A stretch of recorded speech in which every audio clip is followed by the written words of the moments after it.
Assalamualaikum warahmatullahi wabarakatuh. Nama saya Kristanto, Stambuk A421180007, kelas D PJKR 2018.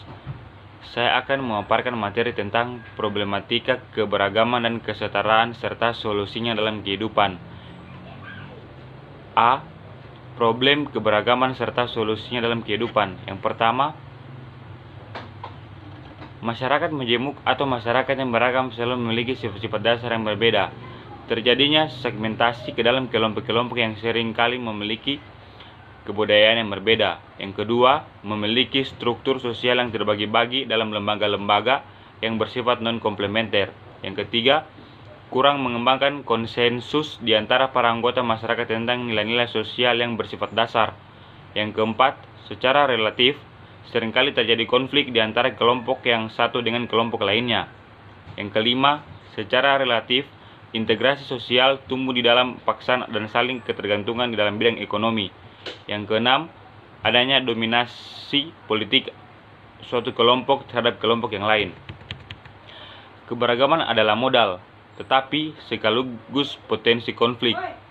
Keberagaman budaya daerah memang memperkaya khasanah budaya dan menjadi modal yang berharga untuk mengembangkan Indonesia secara multikular. Namun, kondisi aneka budaya itu sangat berpotensi memecah belah dan menjadi lahan subur bagi konflik dan kecemburuan sosial. Konflik atau pertentangan sebenarnya terjadi dalam dua fase, yaitu fase disharmoni dan fase disintegrasi. Disharmoni menunjuk pada adanya perbedaan pandangan dengan tujuan, nilai, norma, dan tindakan antar kelompok. Sedangkan disintegrasi merupakan fase di mana sudah tidak ada lagi disatukannya pandangan, nilai, norma, dan tindakan kelompok yang menyebabkan pertentangan antar kelompok.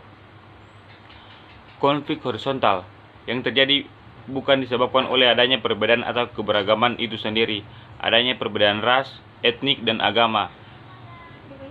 Tindaklah harus menjadikan kita bertikai dengan pihak lain.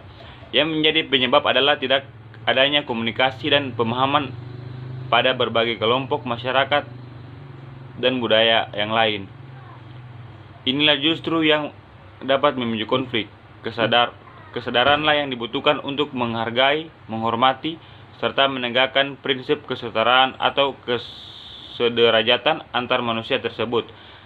Satu hal yang penting adalah meningkatkan pemahaman antar budaya dan masyarakat yang mana sedapat mungkin menghilangkan penyakit budaya. Penyakit budaya tersebut adalah etnosentrisme, stereotip, prasangka, rasisme, diskriminasi, dan yang lain. Solusi lain yang dapat dipertimbangkan untuk memperkecil masalah yang diakibatkan oleh pengaruh negatif dari keragaman adalah sebagai berikut. Yang pertama, semangat religius. Yang kedua, semangat nasionalisme. Yang ketiga, semangat pluralisme. Yang keempat, dialog antar umat beragama. Yang kelima, membangun suatu pola komunikasi untuk interaksi maupun konfigurasi hubungan antara agama, media massa, dan harmonisasi dunia. Kita lanjut poin yang kedua. Problem kesetaraan serta solusi dalam kehidupan. Prinsip kesetaraan atau kesederajatan masyarakat jaminan akan persamaan derajat, hak, dan kewajiban. Indikator kesederajatan adalah sebagai berikut. Yang pertama, adanya persamaan derajat dilihat dari agama, suku bangsa, dan ras, gender, dan golongan. Yang kedua, adanya persamaan hak dari segi pendidikan, pekerjaan, dan kehidupan yang layak. Yang ketiga, adanya persamaan kewajiban sebagai hamba Tuhan, individu, anggota masyarakat. Problem yang terjadi dalam kehidupan umumnya adalah munculnya sikap dan perilaku untuk tidak mengakui adanya persamaan derajat, hak, dan kewajiban antar manusia atau antar warga. Perilaku yang membeda-bedakan orang disebut diskriminasi. Upaya untuk menekan dan menghapus praktik-praktik diskriminasi adalah melalui perlindungan dan penegakan HAM di setiap peranan dalam kehidupan manusia. Seperti negara kita Indonesia yang berkomitmen untuk melindungi dan menegakkan hak asasi warga negara melalui Undang-Undang Nomor 39 Tahun 1999 tentang HAM.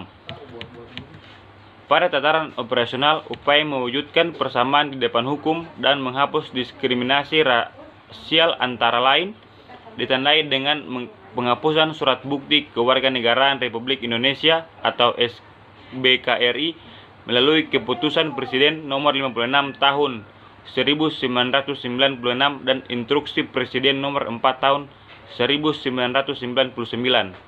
Di samping itu, ditetapkan Imlek sebagai hari libur nasional menunjukkan perkembangan upaya penghapusan diskriminasi rasial telah berada pada arah yang tepat. Rumah tangga juga merupakan wilayah potensial terjadinya perilaku diskriminatif. Untuk mencegah terjadinya perilaku diskriminatif dalam rumah tangga, antara lain telah ditetapkan Undang-Undang Nomor 23 Tahun 2002 tentang Perlindungan Anak dan Undang-Undang Nomor 23 Tahun 2004 tentang Penghapusan Kekerasan dalam Rumah Tangga atau KDRT. Sekian materi dari saya, semoga bermanfaat. Terima kasih.